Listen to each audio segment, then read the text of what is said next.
Thank you so much for joining me. I'm Paula Fellingham. And a couple of days ago, I talked about the disease of the three C's, and that is comparing, complaining, and criticizing. And I talked about comparing, and I mentioned that the next time I'd talk about complaining. This is a habit.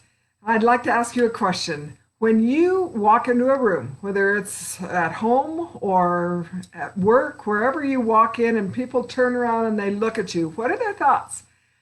Do they think, oh, and they look at you as somebody who is filled with light, or perhaps you're like a little bit of a dark cloud sometimes.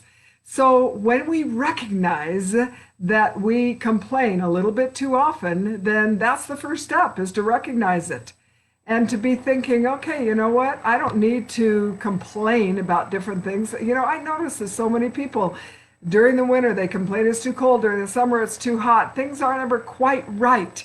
And what I'd love to invite us all to do, and me too, is to be looking through a lens of seeing things as they are, as a realist, but also as, you're grateful that in the winter you could do things you can't do in the summer, and you look for the bright side of things. And I know this is just a loving reminder because we know these things, but it is a habit. And some people, who complain a little bit more than they maybe should, need to take a hard look and say, am I a complainer? When I walk in a room, are people so glad that I'm there?